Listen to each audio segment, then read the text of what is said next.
Olá, meus irmãos, minhas irmãs, Deus abençoe a todos. Tudo bem com vocês? Eu espero que sim. Estamos de volta a mais um vídeo do nosso canal e eu gostaria de mais uma vez pedir a vocês que não são inscritos no nosso canal, que se inscrevam no nosso canal, que deem like, que compartilhem os vídeos que são colocados de estudo do nosso canal, para que outras pessoas possam estar participando também dessa bênção. E quando eu falo bênção, o interessante é que realmente estamos debaixo de uma bênção gloriosa descrita na palavra do nosso Deus, certo?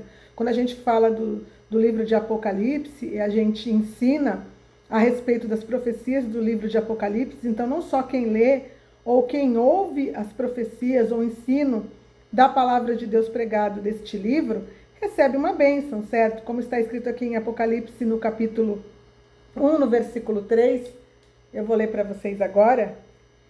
Apocalipse 1:3. Bem-aventurados aqueles que leem e aqueles que ouvem as palavras da profecia e guardam as coisas nela escritas, pois o tempo está próximo. Então, cada um de nós que estamos aqui, mais uma vez participando de um estudo a respeito do livro de Apocalipse, que é o que nós vamos falar hoje, estamos recebendo uma bênção. Então, nós podemos fazer com que essa bênção chegue a outras pessoas. Então, compartilhem o vídeo no grupo de vocês, deem like, façam comentários, como eu sempre peço, e se inscrevam no canal, se assim vocês desejarem, certo? Para participarem de todo o conteúdo que eu tenho postado, de todos os estudos, de todos os vídeos que eu tenho postado neste canal. Bom, para quem não me conhece, meu nome é Alessandra e vocês estão no canal Jesus Vem, o Tempo Acabou, certo?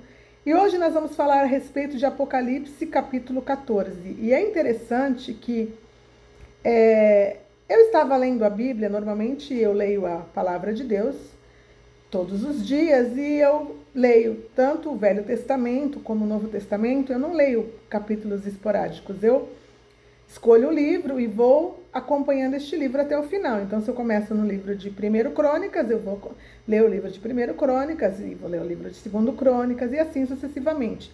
E eu estava lendo os 2 capítulos do Velho Testamento que normalmente eu gosto de ler, 2 capítulos de livros diferentes e um do Novo Testamento. É assim que, quando eu estou lendo para mim, eu faço. Não quando eu estou estudando da palavra para fazer vídeos, mas quando eu estou lendo para mim, é assim que eu faço. E aí, eu cheguei para ler o Novo Testamento e quando eu percebi que eu já tinha acabado o livro de 1º, 2º e 3º João e ia começar de novo o livro de Apocalipse. Eu pensei, bom, eu não vou ler o livro de Apocalipse de novo, porque é o livro que eu acho que eu mais leio da Bíblia, né? Do qual os vídeos que eu fiz, a maioria, os inúmeros vídeos que eu fiz, estavam falando de Apocalipse, era sobre Apocalipse, ou então continham também passagens do livro de Apocalipse e das profecias de Apocalipse, porque quando a gente fala de profecias, muitas das vezes a gente junta o livro de Apocalipse a outros livros de profeta, para que venham se completar, pelo menos é assim que eu faço, né? Para que fique atestado que aquilo que está escrito aqui está confirmado e foi falado em várias vezes, em vários momentos, por vários profetas, certo? E aí eu cheguei e pensei comigo, eu não vou mais ler, não agora, o livro de Apocalipse. E aí eu senti Deus tocar no meu coração para mim ler o capítulo 14 de Apocalipse. E eu pensei, meu Deus, mas eu li Apocalipse 14 agora, pouco tempo, justamente quando eu estava falando sobre o arrebatamento e a parousia, né? Onde estava descrito, foi um dos últimos vídeos que eu postei no canal. E essa parte do livro de Apocalipse entrou no meu estudo e eu li, reli e tal, coloquei no estudo. E eu pensei, eu vou ler de novo, e tudo bem. Aí, só que eu me lembrei, isso foi interessante também, que quando eu estava falando a respeito do estudo do arrebatamento e da parousia, eu citei várias vezes que eu ia ler o capítulo 14, quem assistiu percebe isso, e quem não assistiu quiser ir assistir, vai ver que eu falo, agora eu vou ler o Apocalipse 14, e aí eu paro para ler, e ele, querendo ou não, o assunto também dizia a respeito daquilo que eu estava falando, mas eu parava e não lia, falava, não, eu vou ler outro capítulo, depois eu volto. Depois eu fiz isso novamente, falei, agora eu vou ler Apocalipse capítulo 14, inclusive eu falo a respeito da vítima, eu chego a citar, só que eu também não li, voltei de novo, falei, não, vou ler outro capítulo. Depois eu falo disso e eu acabei não falando, eu achei interessante, falei, por que o assunto dizia respeito também àquilo que eu estava falando, e eu acabei não lendo de jeito nenhum aquela parte, né, que estava contida no estudo, que eu tinha lido tudo, tinha colocado no estudo, porque sempre quando eu monto o estudo, eu sento, eu monto o estudo, vou escrevendo, vou colocando os capítulos, versículos, de acordo com aquilo que está sendo falado, né? E eu falei, bom, amém, né? E aí é interessante Deus falar para mim, vai lá e lê o Apocalipse 14. E eu fui, né? Quem manda é Deus, né? Deus manda e a gente obedece. Agora eu vou até aqui para Apocalipse capítulo 14. E aí quando eu comecei a ler, eu até pensei, será que Deus tem alguma coisa nova para me mostrar? E sim, Deus ele fez eu ver o Apocalipse 14 de uma forma que eu ainda não tinha visto. Eu já li, eu já reli, e é interessante isso, porque eu já li várias vezes e eu não tinha visto esta passagem, este capítulo, da forma que Deus me mostrou agora. E é disso que eu vou falar com vocês neste momento, certo? A gente vai falar a respeito de Apocalipse 14, eu vou começar a ler do versículo 6 em diante, e nós vamos falar a respeito das 4 vozes, certo? Que é muito interessante aquilo que Deus revela para nós e aquilo que Deus mostra contido nas Escrituras, que eu cheguei até a citar no meu último vídeo, quando eu li a respeito da quarta voz e da ceifa, que eu falei muito rápido que eu ia fazer um estudo que já estava pronto, né? Que eu ia falar sobre isso, porque eu até falei que eu escrevi, mas na realidade é o Espírito Santo que dirige. Eu, sinceramente, gente, nada disso vem de mim. Eu vou lendo e Deus vai fazendo eu ver, vai saltando aos meus olhos coisas que eu não enxergava, Ele faz eu enxergar. E vai completando aquilo. Cada dia que eu leio, eu vou entendendo coisas a mais, Deus vai completando coisas a mais e eu acho isso interessante. Bom, sem mais, a gente vai começar agora. Eu vou ler o capítulo 14 de Apocalipse no versículo 6, certo? Então a gente vai ler agora. A primeira voz, né? Vi outro anjo voando pelo meio do céu, tendo o evangelho eterno para pregar, aos que se assentam sobre a terra, e a cada nação e tribo e língua e povo, dizendo em grande voz, temei a Deus e dai-lhe glória, pois é chegada a hora do seu juízo, e adorai aquele que fez o céu, a terra e o mar e as fontes das águas. Então a gente vê aqui que nessa citação da primeira voz, Deus está nos mostrando nessa parte da Escritura justamente aquilo que vai ser anunciado no início da grande tribulação, ou na primeira metade da grande tribulação, nos três primeiros anos e meio da grande tribulação, o que vai ser anunciado, o que vai ser pregado. Tanto as duas testemunhas que estarão na cidade de Jerusalém, que começarão a pregar, e foi dado a elas a autoridade de pregar por 42 meses, e esses 42 meses são justamente os primeiros 3 anos e meio, ou a primeira metade da grande tribulação, assim também os 144 mil estarão pregando as nações da terra. Então a gente vê aqui isso bem claro. Eu vou ler para vocês de novo, para vocês prestarem atenção. Vi outro anjo voando pelo meio do céu, tendo o evangelho eterno para pregar, aos que se assentam sobre a terra, e a cada nação, e tribo, e língua, e povo, dizendo em grande voz, temei a Deus e dai-lhe glória, pois é chegada a hora do seu juízo. Então, qual a pregação que será feita nesses primeiros 3 anos e meio da grande tribulação? Para que as pessoas temam a Deus e entendam que é chegada a hora do seu juízo. E adorai aquele que fez os céus, a terra e o mar, e a fonte das águas. Quando nós analisamos esta pregação, né, que fala que as pessoas devem se voltar para Deus nesse início da grande tribulação, quando a igreja já foi levada, você vê que quando a gente vai para Mateus, eu volto aqui já em Apocalipse, eu vou só querer mostrar para vocês uma coisinha lá em Mateus 24, só um minutinho, que a gente vai ler, e isso é muito interessante. Mateus 24, vou até deixar a caneta aqui para marcar, para a gente ler agora. Mateus 24, 14, certo?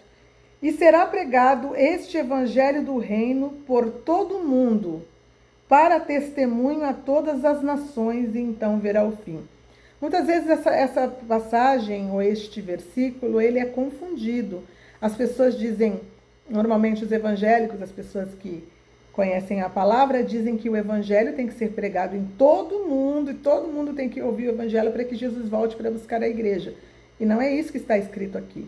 Eu até citei isso também no último vídeo que eu fiz, falando de sonhos e visões, né? Que eu entrei em outros assuntos que eu não vou citar aqui agora, quem assistiu sabe, que existe o evangelho que é pregado para o povo de Israel e o evangelho que é pregado para a igreja.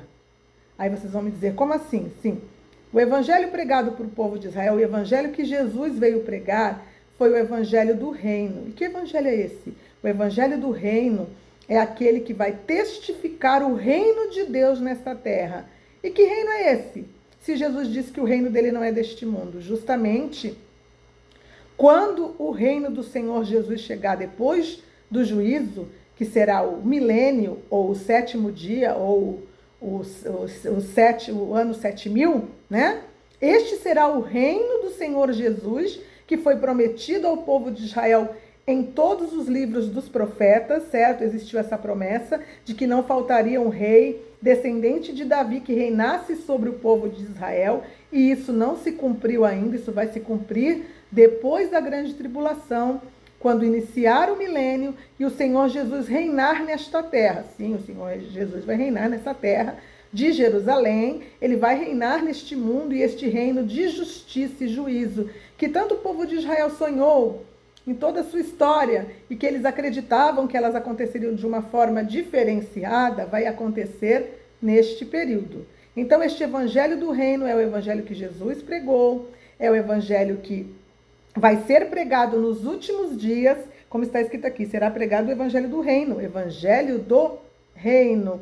E o evangelho que é pregado para nós da igreja hoje, em toda a história da igreja nesses últimos aproximadamente 2000 anos, é o evangelho da graça. Evangelho da graça não é evangelho do reino. Reino, o reino deste mundo.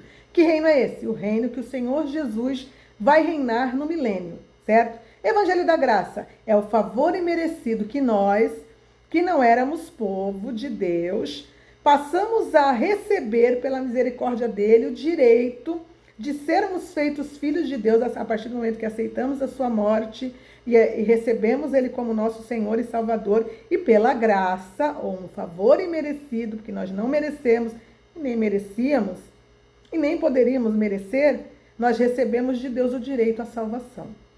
Tá, explicado isso, então a gente vai voltar lá para Apocalipse 14.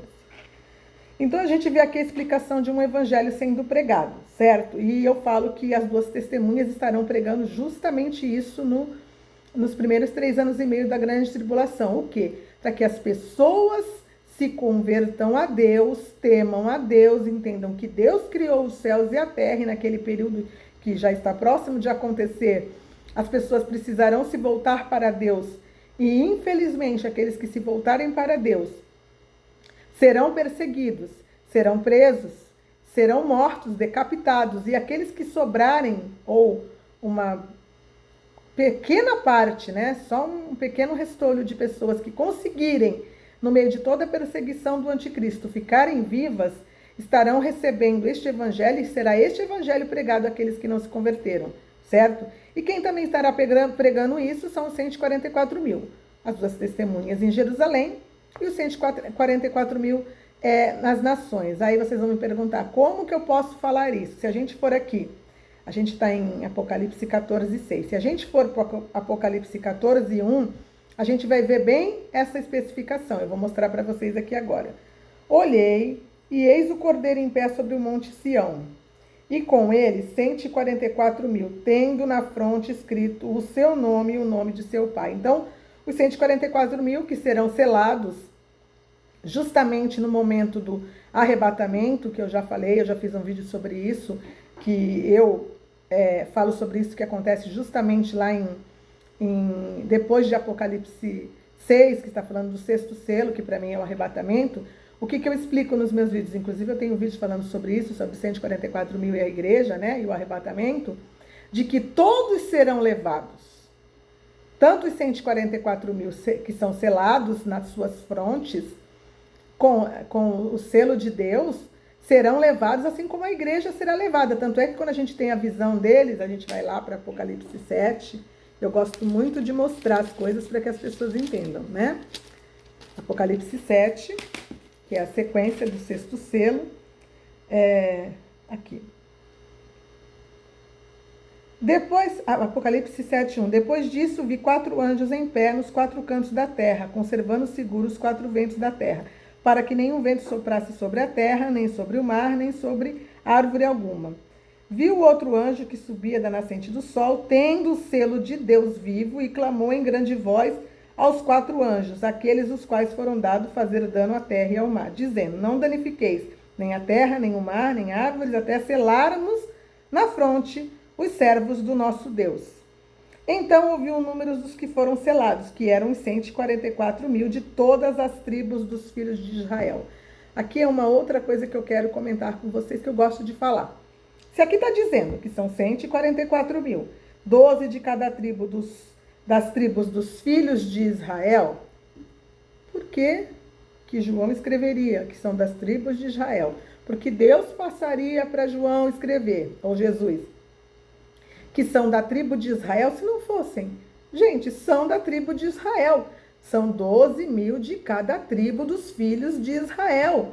E ponto, está escrito, é isso que está escrito aqui. Não está falando que é igreja, não está falando que é outras coisas, está falando que são do povo de Israel. Do povo de Israel, não precisa ser exatamente de dentro, certo? Do país de Israel hoje, porque quantos judeus, quantos que pertencem à tribo de Israel, que estão espalhados pelo mundo, que são as tribos perdidas, que nem sabem que são descendentes do povo judeu, e que se converteram a Jesus e servem a Jesus, assim como também tem aqueles judeus que se converteram sim a Jesus, sabendo que são judeus, e são chamados de judeus messiânicos. Então, os que serão selados na fonte são aqueles que servem a Jesus. Isso é nítido e óbvio. Não vai ser aqueles que não conhecem a Jesus, nem que não aceitaram Jesus. Esses são rebeldes diante de Deus. São que servem a Jesus. Sabendo eles ou não que são judeus, aqueles que foram escolhidos para ser os 144.000 serão selados na fonte. E eles serão levados no dia do arrebatamento, bem como a igreja. Porque você vê aqui que está falando aqui 12.000 de cada tribo, é citado na sequência aqui do capítulo 7. Quando a gente chega no capítulo 9, a gente vê o quê? A visão dos glorificados. Então a igreja está logo abaixo. Depois dessas coisas, vi eis grande multidão que ninguém podia enumerar. Aqui, presta atenção como é o detalhe, de todas as nações.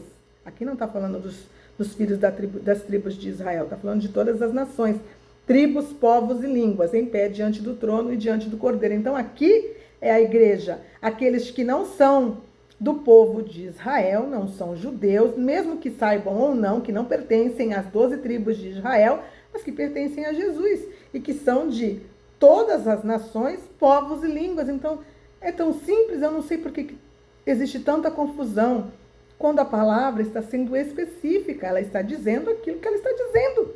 Por que a gente tem que querer espiritualizar uma coisa que está simples, aqui está escrito, é isso que está escrito, é isso que nós estamos lendo. Então, eles são levados, só que os 144.000 selados nas frontes pelo nosso Deus, eles têm uma outra função, que aí quando a gente vai lá para Apocalipse 14, a gente vê aqui, olhei o Cordeiro em pé sobre o Monte Sião e com ele 144.000, então são servos de Jesus Cristo, certo?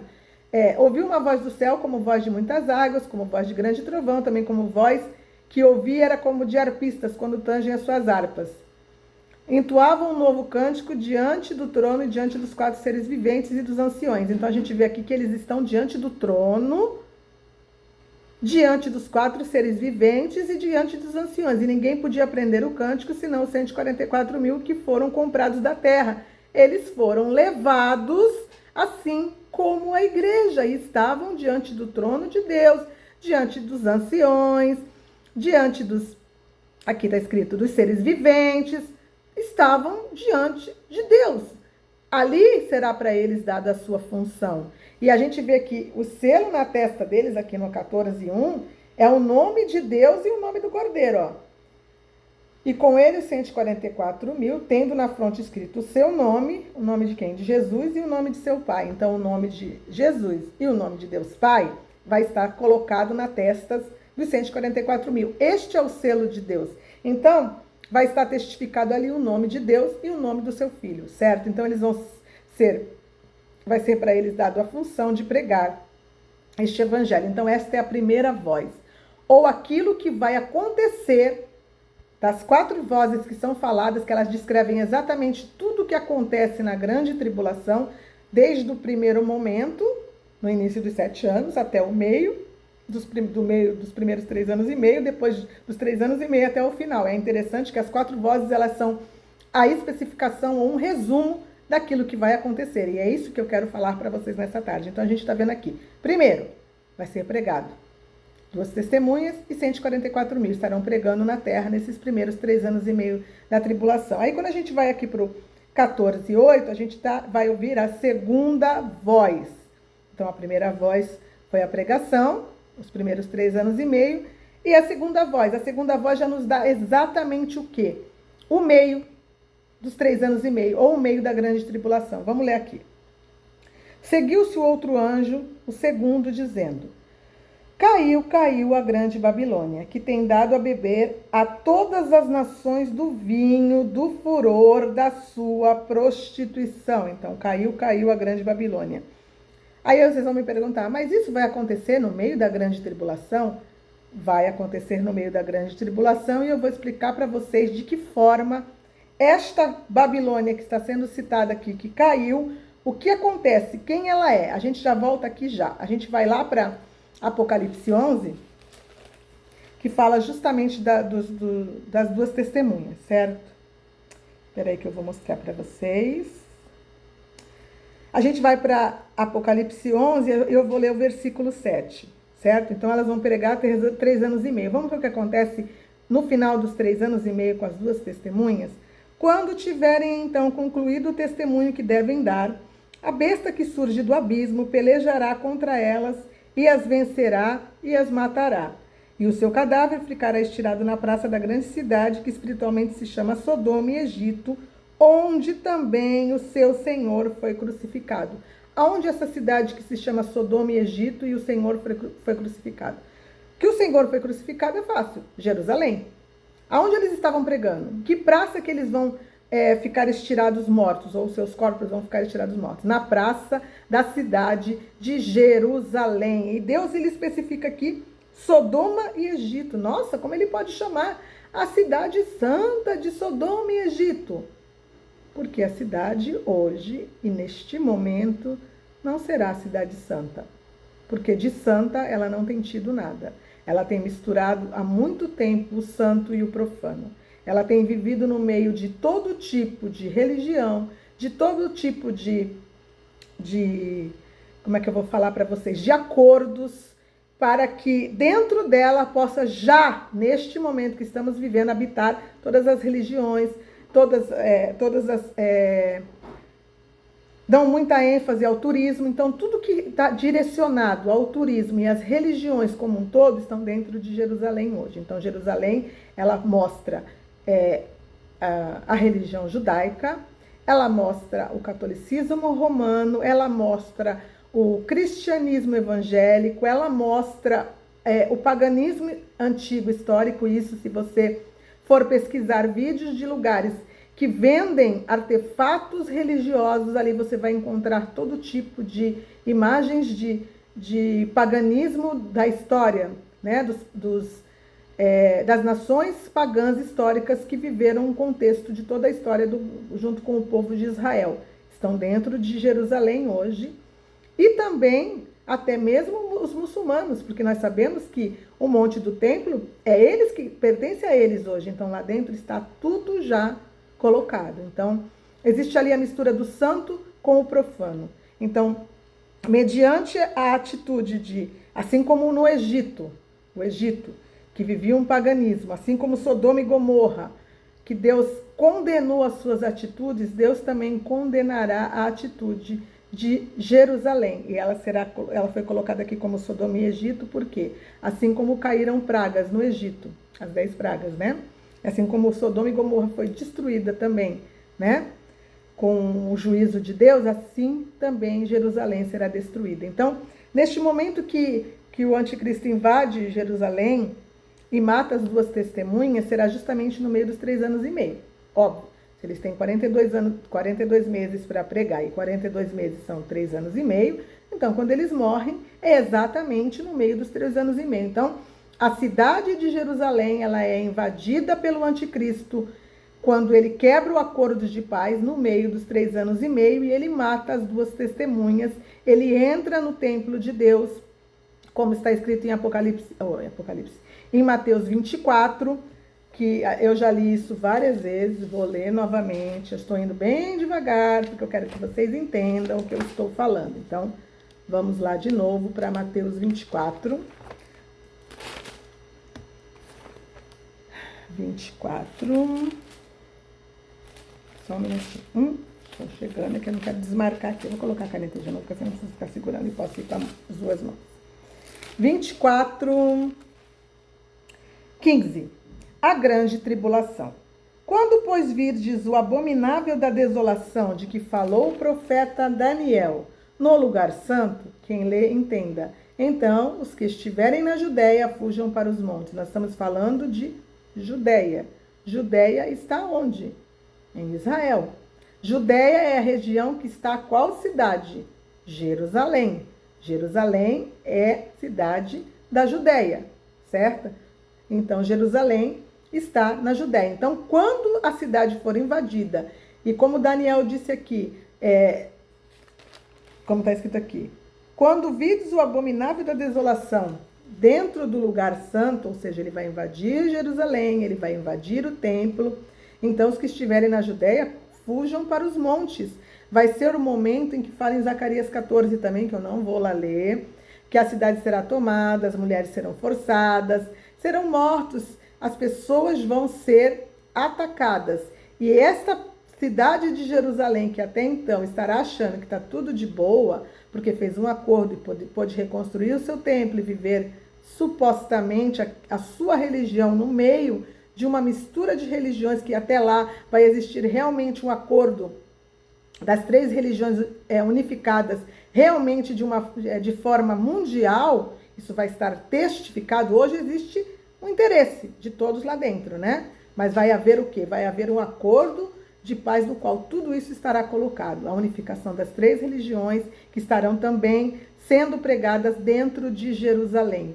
E ela vai cair, ela vai ruir, ela vai ser invadida, as pessoas vão ser mortas, perseguidas. Os que aceitarem ali de boa o mandado do anticristo, joia, tá tudo certo.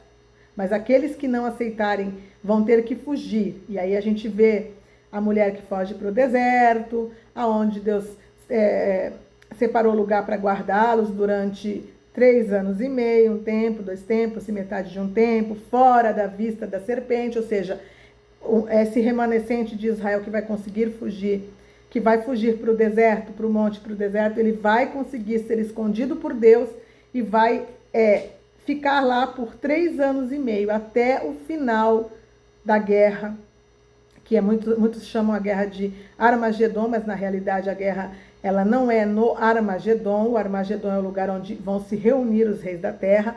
A guerra acontece diante dos muros de Jerusalém, diante do monte das oliveiras, onde o Senhor desce com os pés, parte o monte no meio, está tudo escrito em Zacarias 14. E isso vai acontecer no meio dos 3 anos e meio. Tá, achamos aqui a queda da Grande Babilônia. Você está chamando Jerusalém de Grande Babilônia? Sim, eu tenho vídeos falando sobre isso também no canal. Quem é a meretriz sentada sobre a besta? Meretriz sentada sobre a besta é Jerusalém. Jerusalém será a cidade que nos primeiros 3 anos e meio vai encabeçar um conglomerado de cidades, na qual o nome que se levará vai ser a Babilônia Grande.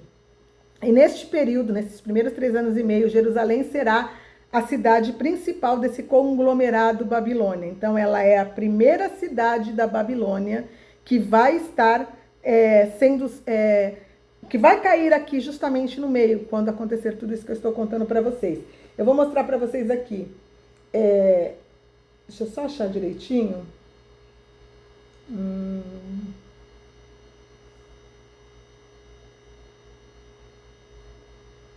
Eu vou ler para vocês o 17, 5, para vocês entenderem, tá?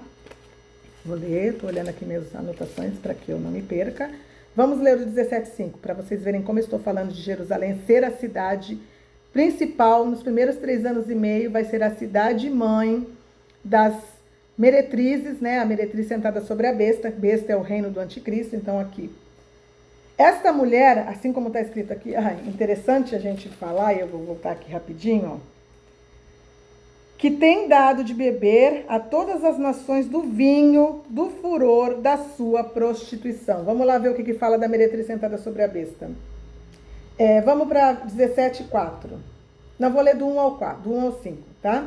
Veio um dos 7 anjos que tem as 7 taças e falou comigo dizendo: vem mostrar-te o julgamento da grande meretriz, que se acha sentada sobre muitas águas, com quem se prostituíram os reis da terra, com o vinho da sua devassidão, foi que embebedaram os que habitam sobre a terra. Não foi o que a gente leu agora lá? Caiu a grande Babilônia? Então, transportou-me o anjo em espírito a um deserto. Então, aqui, esta cidade, ou esta mulher, que é uma cidade, estava no deserto. Onde está Jerusalém? Jerusalém está no deserto da Judéia.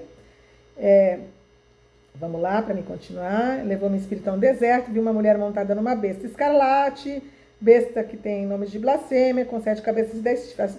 Achava-se a mulher vestida de púrpura e de escarlate, adornada de pedras preciosas, tendo na mão um cálice, o cálice que beberam todos os reis da terra da prostituição da sua imundície, que transbordava de abominações com as imundícies da sua prostituição. Então vocês veem aqui testificando que aquela Babilônia que estava caindo ali, no meio dos 3 anos e meio da grande tribulação, como a segunda voz estava nos mostrando, é Jerusalém, que cai no meio dos 3 anos e meio. Na sua fronte achava-se escrito um nome, um mistério. Por que um mistério? Porque justamente é algo que está encoberto. O mistério Babilônia, do qual é Babilônia Grande, a mãe das meretrizes. Então a meretriz sentada sobre a besta, ela é uma meretriz de um conglomerado de meretrizes.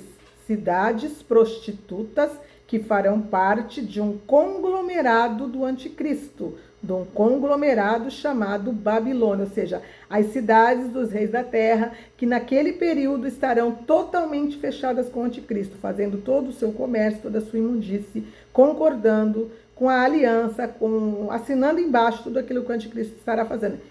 E a quem vai encabeçar nestes primeiros 3 anos e meio é Jerusalém. É a primeira cidade, nos primeiros 3 anos e meio, que é a Babilônia Grande, a mãe das meretrizes. Depois que ela cai, outra cidade entra no lugar. Eu tenho um vídeo falando sobre isso. Também eu falo sobre a cidade de Tiro. Não vou entrar em detalhes agora, senão eu vou ter que falar sobre muitas coisas. Mas quem quiser ver, assiste o vídeo no meu canal. Quem é Babilônia a Grande? Porque o primeiro eu coloco meretriz sentada sobre a besta e o segundo Babilônia Grande. Mas todas elas, tanto a primeira como a segunda cidade, elas fazem parte do conglomerado Babilônia e são aquelas que vão encabeçar. Uma no primeiro período dos 3 anos e meio e a outra no segundo período dos 3 anos e meio. Quem quiser saber, vai lá no vídeo e assiste, que vocês vão entender o que eu estou falando. Então, a cidade de Jerusalém, ou a Babilônia, ou a primeira cidade, ou a primeira meretriz do conglomerado, vai cair. E por que ela vai cair? Porque, como a gente sabe que é o anticristo que vai derrubar ela? Se a gente vai aqui para Apocalipse 17, vamos ver aqui onde eu tenho que ler direitinho. Vamos ler o 15, presta atenção. Falou-me ainda, as águas que vistes, onde a meretriz está assentada, são povos, multidões, nações e línguas. É o acordo que a cidade terá feito com o anticristo e com as outras cidades meretrizes. Os 10 chifres que vistes e a besta. 10 chifres nós sabemos que são aqueles que vão dar o poder para o anticristo. Os 10 reis que darão o poder para o anticristo, que será o chifre pequeno, que vai crescer no meio de 10 chifres, certo? Tá. Então, os 10 chifres que vistes e a besta, esses odiarão a meretriz. Então, quando eles fizerem esse acordo de paz, no qual o anticristo vai quebrar, eles vão fazer um acordo que vai ser um engano para Israel. Eles vão achar que eles estão bombando, mas na realidade o desejo do anticristo é destruir tudo aquilo que se chama Deus, tudo aquilo que um dia foi citado como Deus. Ele vai esperar um momento específico, porque eles odeiam a meretriz. E a farão devastada, despojada, e lhe comerão as carnes e a consumirão no fogo. Então, quem vai destruir Jerusalém, ou seja, quem vai invadir Jerusalém e destruir essa primeira Babilônia dos primeiros 3 anos e meio é o anticristo. E quem deu essa autoridade para o anticristo? Obviamente que foi Deus. A gente, quando vai aqui na sequência, a gente vê aqui, eu vou ler o 8, 17:8, tá? Por isso, em um só dia sobrevieram os seus flagelos, ou seja, a destruição de Jerusalém ou Babilônia, a cidade principal no momento do conglomerado de meretrizes. Morte, pranto e fome, e será consumida no fogo, porque poderoso é o Senhor Deus que a julgou. Então, a gente já entendeu que lá no 14, aqui a segunda voz é a queda de Jerusalém no meio dos 3 anos e meio da grande tribulação. Então, ele está dizendo para nós, os primeiros 3 anos e meio, pregação do evangelho do reino. No meio dos 3 anos e meio, a segunda voz anuncia a queda de Jerusalém, ou da grande Babilônia, que estava se prostituindo com o cálice do vinho da fúria da sua prostituição. Ela vai ser julgada por Deus, mas ela vai ser destruída pelo anticristo. A terceira voz. Então, depois que acontece isso com Jerusalém, entra nos últimos 3 anos e meio, que seria a grande tribulação propriamente dita. Vamos ver o que a terceira voz está querendo nos contar, que acontece dentro desses últimos 3 anos e meio da grande tribulação? Então, vamos prestar atenção. Seguiu-se a este outro anjo, o terceiro, dizendo em grande voz. Então, vamos lá. Se alguém adora a besta ou a sua imagem e recebe a sua marca na fronte ou sobre a mão, também esse beberá do vinho da cólera de Deus, preparado sem mistura do cálice da sua ira, e será atormentado com fogo e enxofre diante dos santos anjos e na presença do Cordeiro. Então a gente vê aqui Deus especificando para nós que o que acontece no começo dos últimos 3 anos e meio da tribulação é realmente começar a se forçar de forma extrema aqueles que até o momento, não tinham aceitado a marca da besta. Então aqui não vai ter essa de aceita se quiser. Mesmo que tenha sido difícil, que as pessoas não tenham tido como comprar, como vender, aqui vai chegar num estágio que quem não aceita vai estar condenado. Então aqui está sendo especificado para nós que os que aceitarem também beberão do vinho da cólera de Deus, preparado sem mistura, no cálice da sua ira, será atormentado com fogo e enxofre diante dos santos anjos e na presença do Cordeiro. A fumaça do seu tormento sobe pelos séculos dos séculos, e não terão descanso algum, nem de dia e nem de noite, os adoradores da besta, da sua imagem, quem quer que receba a marca do seu nome. É interessante dizer que aqui está mostrando para nós que aqueles que aceitarem a marca juntamente com o anticristo, eles serão lançados no lago de fogo e enxofre, e a fumaça do seu tormento subirá pelos séculos dos séculos. Então, aqueles que aceitarem este momento não terão desculpa e nem terão mais perdão, até porque nós já sabemos que as pessoas serão totalmente dominadas nas suas mentes. Eu vou fazer um vídeo falando a respeito disso, do jeito que as coisas já estão se encaminhando, mas isso é para um outro assunto. E elas não terão condições mais de se arrepender, porque não serão mais donas dos seus próprios raciocínios, das suas próprias vidas, né? Não terão mais condição de raciocinar e nem de se arrepender, e estarão condenadas pelos séculos dos séculos, certo? Eu vou mostrar para vocês aqui, só um minutinho. Deixa eu só ver aqui, gente, para me ver direitinho se eu estou esquecendo de alguma coisa.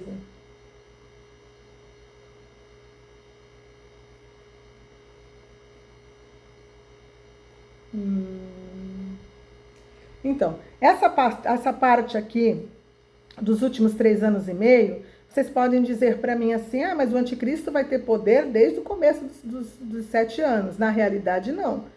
A autoridade vai ser realmente dada para o anticristo por 42 meses. Então, é nesses últimos 42 meses que ele realmente vai mostrar a sua face de servo de Satanás e vai realmente ter o poder para matar, para destruir, para cortar a cabeça daqueles que não aceitarem a marca. Então, na primeira parte, eles vão forçar, eles vão começar a fazer... Começar não, terminar, né? Porque o processo de marca já começou. Mas eles vão finalizar este processo como algo que eles vão mostrar que é bom, as pessoas vão colocar porque vão achar bacana, mas aqueles que ficarem para trás e aqueles que ouvirem a pregação e verem que foram enganados, esses vão fugir, esses vão querer se esconder, esses não vão querer colocar essa marca. Então, eles vão ser perseguidos e vão ser presos.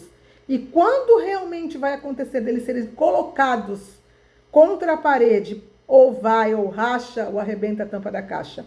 Justamente depois que o anticristo realmente assume, quebra o acordo e assume que ele é o servo de Satanás mesmo, que ele vai mostrar realmente a cara verdadeira dele. E neste período, aqueles que não aceitarem a marca já não terão mais desculpa. Não estarão só presos, não estarão só sem condições de comprar ou de vender, não terão só sendo tomados os seus bens. Eles vão ser mortos, eles serão decapitados. Aonde a gente vê que o anticristo tem poder verdadeiro dado por Deus só por 42 meses? A gente vai aqui para Apocalipse 13, no versículo 5. E foi-lhe dado uma boca que proferia arrogâncias e blasfêmias e autoridade para agir por 42 meses. E aí vamos aqui para baixo. E foi-lhe dado também que pelejasse contra os santos e os vencesses.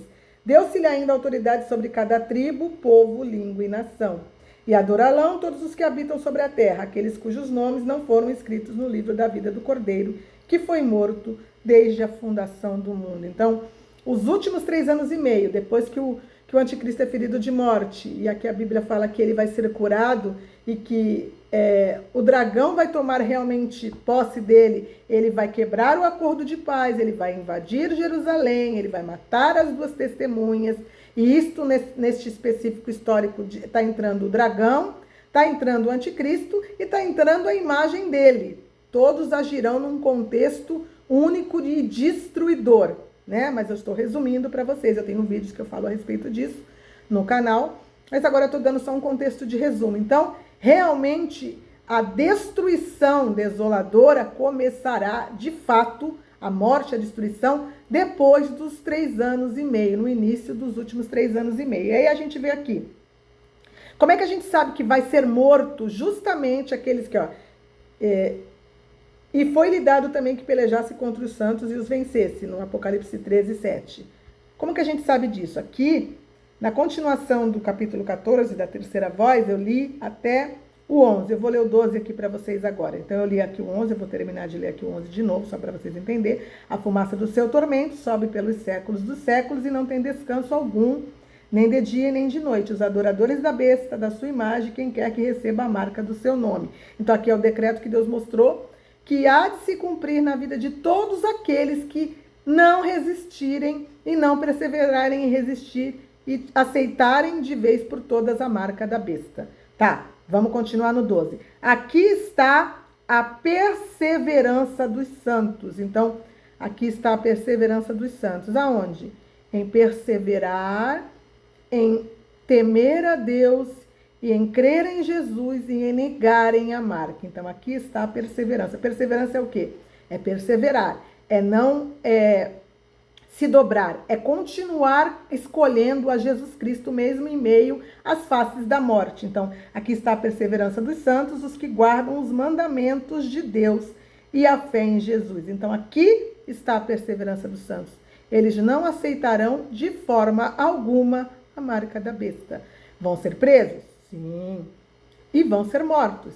Sim. E os que conseguirem escapar, que serão uma pequena parte deles, que não serão capturados pelo anticristo. E vocês imaginam que do jeito que será todo o contexto de tecnologia, será bem complicado, mas alguns sempre restam aqueles que conseguiram escapar, conseguiram passar pela fome, conseguiram escapar e conseguiram não ser mortos ou ser presos pelo anticristo, que estarão na terra neste período. Mas aqui, continuando 12, a perseverança dos santos, os que guardam os mandamentos de Jesus, o que acontece com eles? Eles tanto podem ficar vivos, que serão muito poucos, nós vamos falar sobre isso na sequência, mas a maioria será o que? Morta. Então a gente vai na sequência aqui. O que acontece em seguida da terceira voz? A quarta voz. E dentro da quarta voz está justamente os acontecimentos ou aquilo que vai se suceder a todos os seres viventes naquele período. Está tudo especificado aqui. Dentro dos últimos 3 anos e meio, desses acontecimentos que eu estou especificando para vocês, aqui vai nos mostrar o que acontece com os marcados e com os não marcados, os que conseguirem ficar vivos e os que morrerem em Cristo Jesus. Vamos ler isso agora? A quarta voz. Apocalipse 14, 13. Então ouvi uma voz do céu dizendo: escreve, bem-aventurados os mortos que desde agora morrem no Senhor. Sim, diz o Espírito, para que descansem das suas fadigas, pois as suas obras os acompanham. Então, para eles, foi fadigante tentarem escapar do anticristo, viverem o momento que eles vão viver, serem presos, serem colocados na parede, terem que resistir à marca e morrerem pelo Senhor. Estes mortos que está citando aqui no capítulo 14 e 13, na quarta voz, são aqueles que morrerão em Cristo Jesus, ou os decapitados, por causa do reino da besta, que está especificado aqui em cima, que vai estar dominando. Isso será concedido por Deus, essa autoridade, né? Eles vão dominar os santos e vão vencê-los. É o que está escrito. Quem são esses santos? Esses santos são aqueles que se converterão com as pregações do reino no tempo da grande tribulação, nos primeiros 3 anos e meio, e aqueles que ficarem para trás. A igreja deixada para trás. A igreja que não vai subir, a igreja morna, a igreja que não será arrebatada. E que todos serão? Obviamente que não, que no meio desses muitos acabarão cedendo e, infelizmente, receberão a finalização da marca, porque serão totalmente dominados, serão perseguidos, serão rastreados, porque permitiram ser colocados dentro de si formas de rastreio, formas de serem encontrados. Então, eles estão entregando nas mãos de um governo, que é o governo do anticristo, que já está projetado, infelizmente já, de certa forma, o controle de suas vidas, certo? E estes que eu já tenho falado, que hoje permitiram o experimento dentro de si, se não conseguirem enxergar, se arrependerem e pedirem para Jesus limpar, para Jesus tirar, para Jesus, como é que eu vou dizer, lavá-los por completo, e isso depende de quê? De um arrependimento, isso depende de quê? De um reconhecimento de que não estavam sendo tão crentes assim, que não enxergaram as escrituras. Gente, todos nós somos falhos e pecadores. Então, quando o Senhor Jesus nos chama ao arrependimento, é porque o desejo dele é nos salvar. E ele quer salvar a todos. Mas, infelizmente, aqueles que não conseguirem ver, ou que não aceitarem, ou que não quiserem se arrepender, estarão neste lugar aqui, neste momento, e serão alvo fácil, serão achados, serão rastreados e serão perseguidos. E, obviamente, aqueles que conseguirem ficar vivos serão aqueles que possivelmente não terão esse negócio dentro deles. Então, não serão rastreados e ainda conseguirão, de certa forma, muitos poucos, escaparem e conseguirão ficar vivos. E por que eu digo que vão ficar vivos? Porque aí tem a sequência dentro da quarta voz que está escrito aqui. A ceifa. Vamos continuar. Então, os mortos que morreram em Cristo, as suas obras os acompanham. 14, 14. Olhei, e eis uma nuvem branca, e sentada sobre a nuvem um semelhante ao Filho do Homem, tendo na cabeça uma coroa de ouro, e na mão uma foice afiada. Outro anjo saiu no santuário, gritando com grande voz para aquele que se achava sentado sobre a nuvem: toma a tua foice e ceifa, pois chegou a hora de ceifar, visto que a seara da terra já está madura. Então, o que é ceifa? O que se faz dentro de uma ceifa? Colheita, certo? Na mão do anjo tinha o quê? Uma foice. E o que se faz com uma foice? Ela ceifa. E o que é uma ceifa? É uma colheita. Colheita porque a seara da terra já está madura. Quem são esses que vão ser colhidos aqui, neste período já, para o final do meio dos 3 anos e meio da grande tribulação? Justamente esses que eu estou explicando para vocês, que também vão resistir, certo? Que também vão perseverar. Aqui está a perseverança dos santos, dos que guardam os mandamentos de Deus e têm a fé em Jesus, que não aceitaram a marca da besta, mas que conseguirão, de uma forma ou de outra, a trancos e barrancos, estarem vivos. Então, quando o Senhor Jesus e o Senhor Deus for derramar o juízo dele sobre a terra, que é justamente as últimas 7 taças do juízo de Deus, que já é o final da grande tribulação contra o anticristo e aqueles que estiverem à marca e aqueles que serão os seus servos, todo o reino dele, todo o reino do anticristo, todos os que ficaram do lado deles, quando ele for derramar este juízo, que será a última batalha, ninguém que estará confiando em Deus e com a fé no Senhor Jesus ficará na terra. Então ele vai tirar quem quer que seja, que esteja vivo, que tiver aceitado a Cristo Jesus naquele período, vai tirar da terra. Quem vai ficar na terra somente?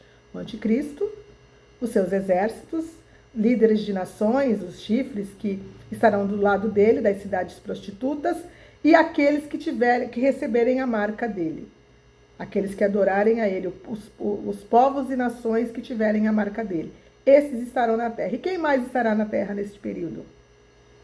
Aquele povo que eu falei, de Israel, que conseguiu fugir, que é um remanescente pequeno de pessoas que não aceitaram o mandado do anticristo, que não quiseram aceitar o seu governo sobre eles, e que Deus vai escondê-los por um tempo, tempos e metade de um tempo, fora da vista da serpente, certo? Mas que no momento final, ou seja, vai ser escondido 3 anos e meio, quando chegar no momento final, eles serão descobertos. Eu falo isso na última batalha, de onde virá o anticristo, eu falo tudo isso naquele vídeo. Quem quiser assistir, tá lá no canal. E eles vão ser encontrados ou vão ser entregues, ali eu mostro todos os contextos do que vai acontecer, e nesse período eles simplesmente serão perseguidos, e eles vão estar, o anticristo vai falar, agora eu vou realmente destruir a todos, eu vou matá-los. E como estes serão aqueles, o remanescente do povo de Israel, do qual Deus tem uma promessa com eles, de que o Senhor Jesus tem que reinar sobre o povo de Israel no reino, no milênio. É uma promessa.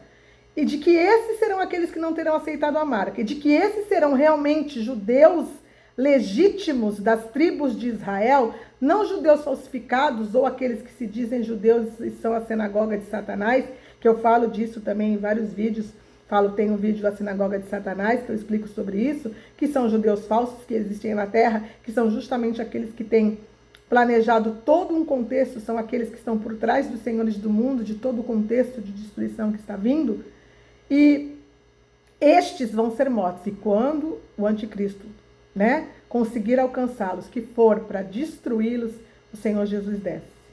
E o Senhor Jesus desce com a igreja arrebatada junto com ele, com anjos, pisa no Monte das Oliveiras, como está em Zacarias 14. O Monte das Oliveiras vai ser fendido de um lado para o outro, com um grande terremoto, e o Senhor Jesus vem para destruir os exércitos do anticristo com o sopro de sua boca. Ali, o povo de Israel, este remanescente, que é o restante final, que não foram tirados da terra, que estavam guardados, que quando olharem para o Senhor Jesus, vão reconhecer aqueles a quem eles transpassaram, e vão se arrepender e vão reconhecer como o seu Messias. Ali, só ali, naquele momento, este remanescente, que de certa forma vai continuar fiel, porque não vai aceitar servir ao anticristo, que são poucos e são realmente judeus verdadeiros. Quem são? Eu já não posso dizer, isso só no momento o que está dentro de cada um só Deus sabe, mas esses não crerão em Jesus até o momento que olharão e se arrependerão, como está escrito em Zacarias no capítulo 12, que eu já li em vários vídeos, que eles vão ver aquele a quem eles transpassaram e vão chorar amargamente de arrependimento. Vão reconhecer que o Senhor Jesus era o seu Messias. Então isso já é no final. Então a gente vai ver aqui, a ceifa, ele tirou da terra os últimos vivos que creem em Deus e em Jesus, ou que se converteram, ou que já vieram de ter sido deixado para trás, e que serão tirados da terra por causa do juízo. E depois disso, vamos ver mais alguma coisa que acontece dentro também da quarta voz, que é justamente a finalização. Deixa eu continuar lendo aqui.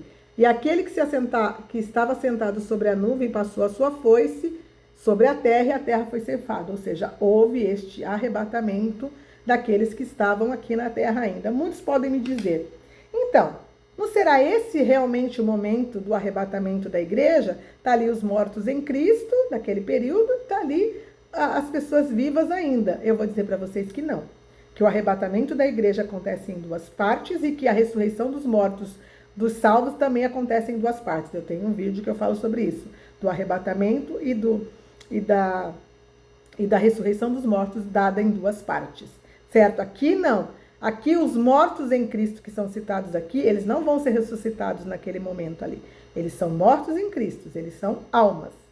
Aqui vai ser recolhido os vivos que estavam vivos e que não aceitaram, e os mortos já estarão mortos, óbvio, já são almas e estarão já com o Senhor. E onde a gente vê isso? A gente vai aqui no capítulo 15.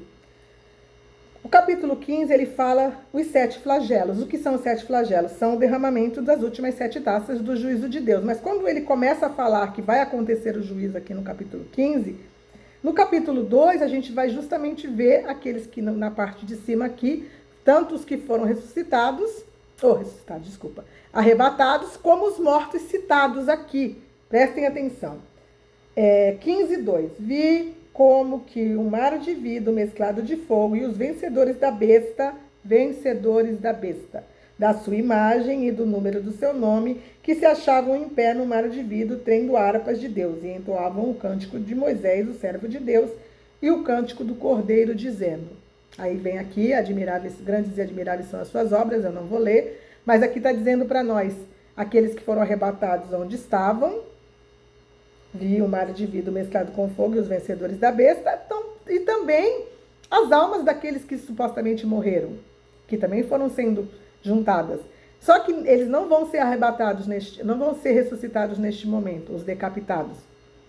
Por quê? Porque Deus tem um propósito de ressuscitá-los aonde? No capítulo 20, no final do juízo de Deus. A gente vê esses mortos sendo o quê? Ressuscitados. Olha aqui. Apocalipse 24, capítulo 20, versículo 4. Vi também tronos, e nestes sentaram-se aqueles os quais foi dada autoridade para julgar. Vi ainda as almas dos decapitados, ou seja, vi tronos e nestes aqueles que foram dada autoridade para julgar. A quem foi dada autoridade para julgar, gente? Quem foi? A igreja. A Bíblia não diz que a gente vai julgar até mesmo os anjos? Que anjos é esse que a gente vai julgar, se não os anjos caídos que serão julgados no final de tudo, né? Mas isso é um outro assunto, só dando uma pincelada. E aí, vi as almas dos decapitados, aqueles eram almas ainda, aqui já é no finalzinho, depois que acabou, Jesus voltou e resolveu o problema com o anticristo, trancou o dragão por 1000 anos, colocou selo sobre eles, jogou o anticristo e o falso profeta no lago de fogo, e aí ele vai começar aqui o milênio, certo? Então aí essas almas vão ser ressuscitadas. Vi as almas dos decapitados por causa do testemunho de Jesus, bem como por causa da palavra de Deus. Tantos quantos não adoraram a besta, nem tampouco a sua imagem, e nem receberam a marca na fronte e na mão. E viveram, ressurreição, e reinaram com Cristo durante 1000 anos. Porque para uma alma viver, ela tem que ser ressuscitada. Então eles estão sendo ressuscitados aqui, para entrarem no milênio vivos. Então, quando eles estiverem no céu, antes do Senhor Jesus descer, quando esse restolho de pessoas vão ser tirados, vão ser arrebatados, e os mortos em Cristo já vão estar lá, porque vão ter sido decapitados, eles vão estar reunidos no céu, mas eles não vão ter sido como a igreja, ressuscitados e receberem corpos glorificados. Não. Eles vão ser ressuscitados com corpos deles normais aqui. E não vão receber os corpos glorificados, porque eles entrarão no milênio como pessoas vivas. E é interessante, né? E viveram e reinaram com Cristo durante 1000 anos. Por isso essa ressurreição acontece aqui no final. Vão entrar para o milênio. Então, o Senhor Jesus reina no milênio, a igreja reina com ele, com o cetro de ferro. Entram os mortos ressuscitados e aqueles que já estavam vivos também entrarão no milênio. Certo? Todos entrarão no milênio, cada um na sua função. Então, a gente vê que tudo que Deus faz é colocado de forma correta. Aqui também, eu acredito, isso é o que eu acredito, aqui não está especificando, que esses que serão também tomados ou ceifados da terra, também não receberão corpos glorificados, como a igreja. Entendeu? Eles não receberão corpos glorificados. Serão estes que estarão no milênio. No milênio vão ter pessoas normais. Tanto é que a Bíblia fala que vão nascer pessoas, que vai se multiplicar as pessoas como a areia do mar. Por isso que depois de 1000 anos, quando o diabo for solto, o dragão for solto e for lá assediar as pessoas, que é a última Gog e Magog, o que acontece? Vão ter muitas pessoas que vão aceitar, porque são pessoas vivas que vão nascer no meio do governo destes 1000 anos e que não vão gostar do governo de Jesus. É interessante a gente falar sobre isso, né? E quando o diabo vier chavecar, eles vão cair. Isso a gente vê lá em Apocalipse 21. Aliás, 27. Quando, porém, se completarem os 1000 anos, Satanás será solto da sua prisão e sairá a seduzir as nações que estão nos 4 cantos da terra, Gog e Magog, a fim de reuni-las para a peleja. O número desses é como a areia do mar. Marcharam então pela superfície da terra e sitiaram o acampamento dos santos e a cidade querida. Acampamento dos santos e a cidade querida. Desceu, porém, fogo do céu e os consumiu. Então não teve conversa.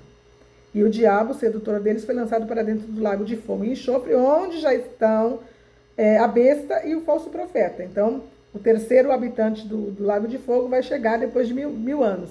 Mas aqueles que forem condenados ao lago de fogo só irão depois, porque aí o juízo do trono branco, onde vai julgar todas as pessoas da terra, e aí sim vão ser lançados no lago de fogo, aqueles que estiverem condenados vão ser mostrado para eles o julgamento justo, porque Deus vai mostrar para as pessoas por que elas estão sendo condenadas. Essa é a justiça do nosso Deus. Aí sim vão entrar no lago de fogo e enxofre, mas aqui o terceiro habitante do lago de fogo entra no fim do milênio. E os 2 primeiros habitantes entram no começo do milênio, certo? É como eu estou dizendo para vocês. Aí a gente vem aqui e continua a voz, a 4ª voz. Depois da ceifa vem a vídima. Vamos prestar atenção que a Bíblia está nos mostrando um resumo do que acontece desde o início até o final dos 7 anos da tribulação. Então saiu do santuário, que se encontra no céu, outro anjo, tendo ele mesmo também uma foice afiada. Saiu ainda do altar outro anjo, aquele que tem autoridade sobre fogo, e falou com grande voz ao que tinha a foice afiada, outra foice, né? Vai colher de novo. Ajunta os cachos da videira, por isso que é a vídima, né? Da terra, porquanto as suas uvas estão amadurecidas. Então aqui vai ser a colheita das uvas. Só que as uvas da terra que serão colhidas, elas serão colhidas para a própria terra, presta atenção. Toma a tua foice afiada e junta os cachos da videira da terra, porquanto as suas uvas estão amadurecidas. Então o anjo passou a sua foice na terra e vidimou a videira da terra. E a lançou, aonde que eles foram lançados? No céu? Não. No inferno? Não. No lago de fogo? Não. No grande lagar da cólera de Deus. Então aqui está dizendo que Deus vai atrair todos aqueles que serão condenados ou cairão sobre eles o juízo de Deus para o lagar da ira de Deus. E onde será isso, gente? O lugar onde acontecerá a última batalha. Aonde estarão todos os exércitos do anticristo, aonde estará o povo de Israel que aceitou o domínio, que também terá a marca, não os que terão sido escondidos, porque esses vão ser trazidos e aí Jesus desce. E vai estar o anticristo, vai estar o falso profeta, vai estar todos. As uvas, elas serão colocadas no lagar, e o lagar é o lugar da última batalha. E o lagar foi pisado fora da cidade, correu sangue do lagar até os freios dos cavalos, numa extensão de 1.600 estádios. Então, deixa eu dar uma olhadinha aqui, só um minutinho.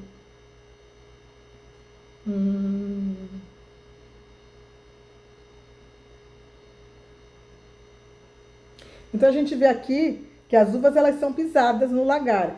Deixa eu ver o que está no 16:12. Assim, o 6º flagelo. Presta atenção aqui, ó. Derramou o 6º a sua taça sobre o grande rio Eufrates, cujas águas secaram, para que se preparassem o caminho dos reis que vem do lado do nascente do sol. É aquilo que eu falei para vocês. A preparação daqueles que vão ser colocados no lagar, ou estão sendo atraídos e colocados no lagar.